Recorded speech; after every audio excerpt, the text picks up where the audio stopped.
Strength Haryana के सभी दर्शकों को मंजी छात्र की तरफ से राम राम। फिलहाल थुआ गांव में मौजूद हाँ, और थुआ गांव के लड़के ने मलेशिया में जो रोइंग एशियन चैंपियनशिप चल रही थी उसमें गोल्ड मेडल जीतकर भारत का झंडा वहां पर लहराया है। और गांव वालों ने इनका बहुत बढ़िया स्वागत किया है। गांव में पहुंचने पर इनकी जो आज जो गोल्ड मेडल लेकर आए हैं, इनकी कितनी मेहनत रही है, इसके पीछे क्या कुछ संघर्ष रहा है, सचिन से सारी बातचीत करेंगे। तो राम राम भाई साहब। राम राम भाई। सबसे पहला स्ट्रेंथ हरियाणा की तरफ से आपको बहुत बहुत बधाई हो। थैंक यू भाई साहब। अच्छा भाई साहब, जो आप गोल्ड मेडल लेकर आए हो, गांव वालों ने बहुत बढ़िया आपका स्वागत किया है, तो कैसा लग रहा है आपने? बहुत अच्छा लगा भाई। आपने शुरुआत की बात कर दो भाई साहब, आपने शुरुआत कब करी थी इसकी? मैंने 2 जुलाई 2022 को जींद एकेडमी में गया था। जींद एकेडमी में आपने इसकी शुरुआत करी थी। तो भाई साहब देखा जाए तो अपने जो गांव में है ज्यादातर कबड्डी है, कुश्ती, बॉक्सिंग, इन गेमों के बारे में बच्चे ज्यादा जानकारी रहती है। तो जो रोइंग का जो गेम है, इसके बारे में आपको किसने बताया था और किसने इसकी तैयारी करवाई? मेरे को सबसे पहले अनिल जी ने बताया था। अच्छा। मैं जब ग्राउंड में जाता था ठीक है तब मेरे को ये बताया कि तू एकेडमी में वहाँ साहब के पास चला जा। तो मैं उधर चला गया तो साहब ने मेरी प्रैक्टिस करवाई। अच्छा, जब शुरुआत करी तो भाई साहब फैमिली का कैसा सपोर्ट था? ठीक था, स्पोर्ट था, बढ़िया स्पोर्ट थी। मेरी मम्मी थी, मेरी बुआ के लड़के हैं जो, वो भी अच्छे हैं, उन्होंने सपोर्ट किया बहुत। अच्छा, फैमिली के बारे में बताओ थोड़ा, फैमिली में कौन कौन है? मेरी फैमिली में मेरी मम्मी है, मेरी सिस्टर है, मेरा भाई है। मेरे फादर थे, उनकी डेथ हो गई थी। अच्छा भाई साहब, जो आप ये गोल्ड मेडल लेकर आए हो, इसके पीछे कितना आपका संघर्ष रहा, कितनी मेहनत रही है, हमारे दर्शकों को बताओ एक बार। मैं 2022 से ही लगातार मेहनत कर रहा था। मैंने फिर 6th इंडोर खेला पुणे, उसमें मेरा सिल्वर मेडल आया। उसके बाद जूनियर नेशनल खेला चंडीगढ़ में, उसमें मेरा सिल्वर मेडल आया। फिर उसके बाद अभी पंजाब में मोगा में खेला था मैं पिछले महीने 12 जुलाई को, उधर 2 मेरे सिल्वर मेडल आए। उसके बेस पे एक कैंप में नाम आया था। उसके बाद फिर 11-12 अगस्त को अभी मलेशिया में चैंपियनशिप हुई थी, उसमें मेरा गोल्ड मेडल आया। मलेशिया में जो चैंपियनशिप हुई थी उसके बारे में बताओ थोड़ा, कैसा आपका वहाँ पर अनुभव रहा? बहुत अच्छा अनुभव रहा। इधर से हम 12 बच्चे गए थे, 4 नेवी वाले थे, एक मैं था और बाकी लड़कियां थी। अच्छा, सरकार की तरफ से कैसा सहयोग मिला भाई साहब आपको? अभी तो मतलब RFI है, एक रोइंग फेडरेशन ऑफ इंडिया, उन्होंने मेरा 25% मेरा हिस्सा था और 75% उन्होंने दिया मेरा। उधर का रहने का, सहने का, जाने का भी, आने का भी 25% मैंने मेरी तरफ से दिया, 75% सरकार ने दिया। सरकार की तरफ से जैसे कोई जॉब का ऑफर आया हो या कोई कैश अवार्ड, कोई अलग से कुछ ऐसा कुछ हो? हाँ, जूनियर का कैश अवार्ड मेरा फॉर्म भरा, अभी अप्लाई किया, अभी आगे पैसे आएंगे उसके। और जो अभी इसका इंडोर का शायद मिलेंगे या नहीं मिलेंगे। और मैं फरवरी मार्च में भर्ती देखने गया था पुणे हवलदारी की, उसमें मेरा एज 2 महीने एज कम था, इसलिए बाहर निकाल दिया। उन्होंने मेरा टेस्ट भी ले लिया था, फिजिकल भी। अभी वो सितंबर में भर्ती है, उसमें देखूं। तो आगे आपका क्या ड्रीम, आगे मतलब कौन सी टूर्नामेंट के लिए आप स्पेशल तैयारी करोगे? अभी मैं जूनियर था, अभी सीनियर हो गया हूँ। अभी नेशनल में मतलब पहले तो भर्ती होने का है ज्यादा, तो भर्ती होने से सीधा कैंप में नाम आएगा, उधर से होगा जो कुछ होगा। अच्छा, जो आपने देख कर नए बच्चे जो इस गेम की स्टार्टिंग करेंगे तो उन्हें आप क्या संदेश देना चाहोगे? मैं ये संदेश दूंगा, अच्छी तरह प्रैक्टिस करें, अच्छी तरह जो मेन डाइट का है, अगर डाइट नहीं करोगे तो प्रैक्टिस का कोई मतलब ही नहीं है। ठीक है, डिसिप्लिन में रहकर मैंने डिसिप्लिन। और गांव वालों से क्या अपील करना चाहोगे? गांव में खिलाड़ियों के लिए क्या सुविधा होनी चाहिए गांव में? स्टेडियम की सुविधा होनी। हाँ, मतलब जो भी खिलाड़ियों के लिए सुविधा होनी चाहिए। हाँ, सबसे पहले तो स्टेडियम की सुविधा होनी चाहिए, उसके साथ साथ फिर एक कोच की जरूरत होनी चाहिए। अच्छा सचिन भाई साहब, आपने इतना कीमती टाइम आपका निकाला, आपका बहुत बहुत धन्यवाद। धन्यवाद। अच्छा, सचिन के कोच साहब हैं जो चांद चहल जी, इनसे भी बातें करेंगे। राम राम साहब। राम राम जी, आपके चैनल स्ट्रेंथ हरियाणा को मेरी ओर से शुभकामनाएं। ठीक है कोच साहब, आपने सचिन की जो शुरुआत करवाई थी, कब आपको मिला था ये? 2022 में। मैं स्टार्टिंग से, अनिल हैं आर्मी से, मैं भी आर्मी से हूँ, तो ये भी मुहिम चलाते छोटी अपने गांव नॉर्मल लेवल पे बच्चों को बताते हैं, उनका फिजिकल ट्रेनिंग वगैरह करवाते हैं। तो एक बार इन्होंने मेरे को यहाँ क्लास के लिए बुलाया था, बच्चों को स्पोर्ट्स के बारे में बताने के लिए। तो उसके बाद में फिर इन्होंने बताया, सचिन को भेजा था मेरे पास में, तो ये आया था 2022 में। जब से कंटिन्यू ये अच्छा डिसिप्लिन्ड बच्चा है, और डिसिप्लिन कोई भी होगा उसको कामयाब होने से कोई नहीं रोकेगा। सबसे पहला काम कोई भी खेल के अंदर है वो डिसिप्लिन होता है। डिसिप्लिन अच्छा, अभी जो ये बाहर से मेडल लेके आए हैं एशिया से, वहाँ से जो कोचों की जो फीडबैक आई है मेरे पास में, भारतीय कोच जो जा रहे थे, उनकी ओर से भी कि अगर आपका बच्चा बहुत ज़्यादा डिसिप्लिन्ड है, आगे शुभकामनाएं इसके लिए, उन्होंने ये स्पेशली बोला है। अच्छा, कैसी मेहनत करेगा जी सचिन जी डिसिप्लिन में रहकर जी, कैसी मेहनत करिए जी, क्योंकि एशियन जो गेम है यहाँ पहुंचने के लिए बहुत ज्यादा मेहनत करनी पड़ेगी, कैसी मेहनत करिए? जो भी ये मेडल बनते हैं, ये जो दिख रहे हैं आपको, हाँ जी, हाँ जी, ये गोल्ड इसको बोला जाता है, ये गोल्ड है नहीं। हाँ जी, इसके अंदर बना हुआ है सारा पसीना, डिसिप्लिन, डेडिकेटेड, हाँ जी, और सुबह जब जल्दी उठता है एक बच्चा, अपना सब कुछ झोंकता है, हाँ जी, उसके बाद उसको सबसे पहला काम सारी अपनी एनर्जी लगा के, उसके बाद दूसरा काम उसको अभी मुझे अच्छा खाना चाहिए, ठीक है जी, खाने बाद उसको रेस्ट चाहिए, उठते ही फिर वही काम है, मुझे वापस से ट्रेनिंग के लिए प्रिपेयर होना है। हम्म, सारा दिन का ये रूटीन है और ये कई सालों की मेहनत होती है, लगे रहेंगे जब जाके इस लेवल तक पहुंचते हैं। और ये अपने काम के ऊपर बहुत ज़्यादा लगन से काम करता है, और कोई भी कोच के लिए वो हर स्टूडेंट पसंद होते हैं जो इस तरीके से काम करते हैं, जो डिसिप्लिन में रह के अपना पूरा अपना बॉडी का इफेक्ट लगाते हैं। कोच भी समझ जाता है हाँ भाई अभी बिल्कुल आपने अपना 100% दिया है, और जो 100% देगा वो आज नहीं तो कल कामयाब का स्टेप जरूर पहुंचेगा। अच्छा, कितने बच्चे प्रैक्टिस करते हैं जी आपकी एकेडमी में? मेरे पास 150 बच्चे हैं, वो सारे सिलेक्टेड है, मतलब एक पैरामीटर रखा हुआ हमने, क्योंकि मेरे पास जगह भी इतनी है कि ज़्यादा जगह नहीं है कि मैं ज़्यादा हर साल बस 30 बच्चे चेंज करता हूँ। वो 30 बच्चे कोई जॉब लग जाता है, कोई साई में चला गया, कोई बॉयज जो स्कीमें हैं गवर्नमेंट की उसमें सेलेक्ट हो जाते हैं, उतनी वैकेंसी होती है, उतने बच्चे हम दोबारा रिफिल करते हैं। वो सारे सेलेक्ट करके कम से कम 400-500 बच्चे हर साल एडमिशन के लिए आते हैं। तो उसमें से जो हमारे को लगता है पैरामीटर कि ये रोइंग के लिए जैसे लंबी हाइट चाहिए, हाथों की लेंथ ज़्यादा चाहिए, इंडोरेंस काफ़ी ज़्यादा चाहिए, और ताकत है, ताकत बनाई जा सकती है, बट कुछ चीज़ें उसके अंदर कुदरती तौर पे होनी चाहिए एक खिलाड़ी के अंदर, वो हम देखते हैं उसको बना के। कोई ऐसा पैरामीटर ना हो उसकी बॉडी के अंदर जो उस गेम के लिए बाधक हो, तो वो नहीं होना चाहिए, बाकी चीज़ें तो कोच तराश देगा। ये सारी चीज़ें इसके अंदर फिट थी, और जो बच्चे हम लेते हैं सिलेक्ट करके वो भी उसी तरीके से लेते हैं। थोड़ा ये जो रोइंग गेम है जी अपना जी, इसके बारे में थोड़ा बताओ जी, क्योंकि बहुत कम लोग जाने जी इस गेम में, जो अपने जो धरातल की गेम है जैसे कबड्डी है, कुश्ती है, बॉक्सिंग है, इनके बारे में ज्यादा जानकारी रहा है जी खिलाड़ियों ने। तो रोइंग है जी, इस गेम के बारे में थोड़ा सा बताओ। रोइंग खेल ओलंपिक जब स्टार्ट हुए थे, सबसे बड़ा प्लेटफॉर्म कोई भी खेल के लिए ओलंपिक होता है। जब स्टार्टिंग के ओलंपिक हुए थे, जितने भी खेल बनाए गए हैं वो सारे किसी न किसी एक पर्पज से बनाए गए। जैसे अभी नीरज चोपड़ा को सब जानते हैं, भाला, हम शिकार करते थे भाले से, और तलवारबाजी है, लड़ाई करते थे। ये पानी का गेम है, पानी से एक दूसरी जगह पे जाना पड़ता था, पहले कोई साधन नहीं थे, नाव से जाते थे। और सबसे पहले स्टार्टिंग में जो गेम आया था मैराथन आया था, लंबी दौड़, आपने 42 किलोमीटर की सुनी होगी। वो चिट्ठियां देने जाते थे राजा की, कहीं ना कहीं पहुंचाने, संदेश पहुंचाने। तो उनको देख देख के इंस्पायर हो गए, सारे गेम स्टार्ट हुए थे। कुश्ती पहले तगड़े जो लोग थे उनको कुश्ती में डालते थे, या उनका मुष्टि युद्ध करवाते, जो अपने देसी भाषा में बोलते हैं बॉक्सिंग। तो सब खेल किसी न किसी चीज से जो हमारे समाज में चली हुई परंपराएं हैं, जो देसी लेवल पे जुड़ी हुई है, उनसे इंस्पायर होकर सारे गेम बने हैं।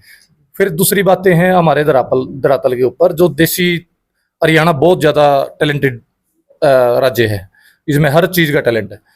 यहाँ पे ज्यादातर गांव में सुविधा न होने की वजह से, जो क्योंकि जो भी काम कर रहे हैं इसमें गवर्नमेंट का कोई सपोर्ट नहीं है। अगर कोई सोचे कि भाई गवर्नमेंट ने किया किसी चीज में, गवर्नमेंट बाद में करती है। नीरज चोपड़ा को 6 करोड़ उसको गोल्ड लेने के बाद दिया ना, कि पहले दिया। तो पहले सपोर्ट नहीं करती? हाँ, पहले सपोर्ट नहीं, किसी भी स्पोर्ट्स के लिए ये सारी चीजें हैं। जो भी अभी पहलवान लेके आए हैं वो खाड़ों में से निकल के लेके आ रहे हैं सारे के सारे। जो कोई हॉकी के प्लेयर लेके आए हैं, उनकी हॉकी भी उनके माँ बाप ने लेके दे रखी। तो ये गवर्नमेंट के ऊपर सवाल नहीं है, बट ये त्रासदी है, अदरवाइज मेडल की संख्या बहुत ज्यादा पहुंच जाए। लेकिन जो स्पोर्ट्स के ऊपर है, हम जानते, जो लोग जैसे अभी अपने गांव धरातल के अंदर जो जो चीज के लिए जानते हैं ना, उसमें क्या, जो गांव की मिट्टी से जुड़े हुए खेल, जैसे कुश्ती हो गया, कबड्डी हमारा हर आदमी खेलता है, तो इनको ज्यादा जानते हैं। 32 स्पोर्ट्स है ओलंपिक के अंदर, और एक बच्चे के अंदर किसी भी स्पोर्ट्स का टैलेंट हो सकता है। अभी जैसे आपने बैडमिंटन देखा होगा, बैडमिंटन में आप 4th प्लेस पे रहे। शूटिंग के काफी सारे 24 बच्चे ओलंपिक में गए थे, तो शूटिंग को कोई नहीं ज्यादा नहीं जानता, बोलते महंगा गेम। महंगा नहीं है, उसमें आपकी माइंड की स्ट्रेंथ देखी जाती है, आपकी एग्रेसिवनेस देखा जाता है कि आपके अंदर है। हर कोई नहीं कर सकता, मैं चाहूँ तो मैं शूटिंग में नहीं परफेक्शन हो सकता, तो मेरा ताकत का काम है। तो रोइंग के अंदर आपने देखा होगा, हरियाणा के एक लड़के थे अभी जो ओलंपिक में गए, बलराज पंवार, करनाल से। ओलंपिक के अंदर ये हर बार जाते हैं इस गेम के अंदर। बहुत ज्यादा थोड़ा हार्ड गेम है ये, बहुत ज्यादा हार्ड पड़ता है। जो भी हार्ड है उसको कम ही लोग करते मिलेंगे, ये भी आपको बता दूं। मैराथन के बहुत कम अपने आसपास मिलेंगे। तो इनको स्पेशल सुविधाएं भी चाहिए, जो नॉर्मल लेवल पे अपने गाँव में नहीं कर सकते हैं, बड़े लेवल पे ही हो सकती है वो पॉसिबल। तो रोइंग की 2 किलोमीटर की रेस होती है, जैसे एथलेटिक में मैंने बताया था आपको, ट्रैक के ऊपर जैसे दौड़ते हैं, तो उसी तरीके से पानी के अंदर ट्रैक बने रहते हैं। सबकी बोट अलग अलग होती है, जैसे यहाँ स्टेट की हरियाणा पंजाब सारे स्टेटों की बोटें लग जाएंगी। पहले जैसे रेस होती है सभी की, उसी तरीके की ये भी रेस होती है। 2 किलोमीटर की उसकी लेंथ होती है। 2 किलोमीटर में जो जीतता है वो अगले क्वार्टर फाइनल में पहुंच जाएगा, फिर सेमीफाइनल में पहुंच जाएगा, जो जीतेगा फिर आगे फाइनल में पहुंच जाएगा। फाइनल में से जो पहले 3 प्रतिभागी होंगे वो गोल्ड सिल्वर ब्रॉन्ज मिलेगा उनको। तो ये इसका एक बेसिक है। इसके अंदर कुछ इवेंट होते हैं, बोट की कैटेगरी होती है, काफ़ी महंगी बोटें आती हैं सारी। यहाँ पे भारत में नहीं बनती ज़्यादातर सारी, मेड इन, कभी आओगे तो आपको दिखाएंगे। तो गेम हमें वो चुनने, इस गेम में करियर बहुत ज़्यादा है।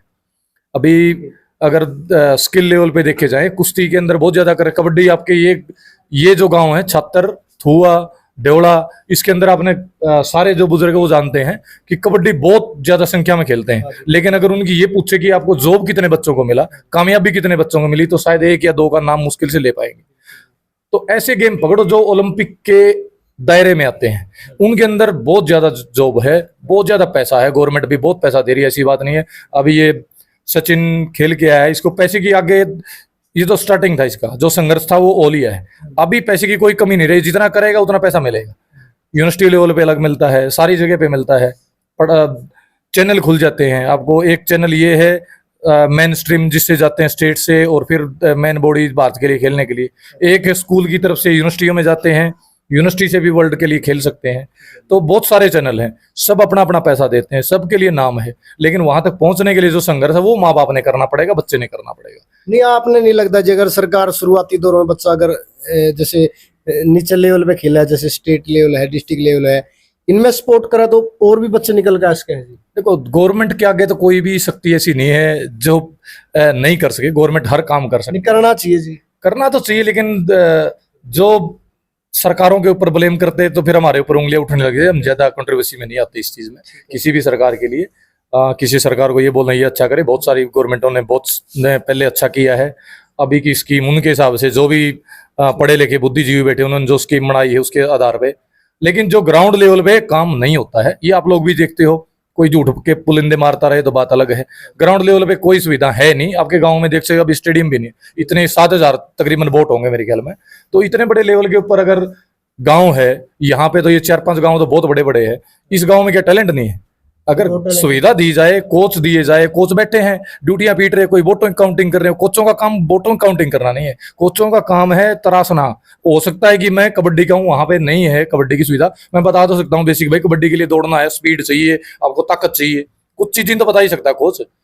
तो कोचों की ड्यूटी वहां पे होनी चाहिए, टीचर की ड्यूटी उसको पढ़ाने के लिए, ना कि उसकी वोटों की काउंटिंग करने के लिए या किसी नेता की चमचागिरी मारने के लिए नहीं है। उनको वहां पे दिया जाए तो ग्राउंड पे रिजल्ट आ जाएगा। हमारे गेम को कोई नहीं जानता एक्चुअली में हरियाणा के अंदर इस गेम को। ये 2022 के अंदर भोपाल के अंदर यूथ खेलो इंडिया हुई थी, और पंकज नैन डायरेक्टर थे स्पोर्ट्स हरियाणा के, वो गए हुए थे वहां पे। जब उन्होंने हम दोनों में, लड़कियों में और लड़कियों के दोनों ग्रुप में सेकंड रन अप रहे थे, और हरियाणा में रोइंग का कोई नाम नहीं था। तो वो पहली बार अचंभित हो गए कि हरियाणा ने इतना मेडल लिया कहाँ पे। तो स्पेशली मिलने के लिए आए थे। फिर मुझे पंचकुला बुलाया गया था कि ये कैसे आपने स्टार्ट किया, तो बहुत ज़्यादा अप्रिशिएट हुए थे वो। तो ऐसे कोई ऑफिसर काम करता है तो उसके लिए हम भी बिल्कुल उसके थैंकफुल हैं। उन्होंने 2 खेल नर्सरी दी, आज 50 बच्चों को 2-2 हज़ार रुपये मिल रहे हैं, और 2 कोचों को पेमेंट दे रही है जो खेल नर्सरी की जो स्कीम, उसके आधार पे ये सारे गांवों में दे सकते हैं।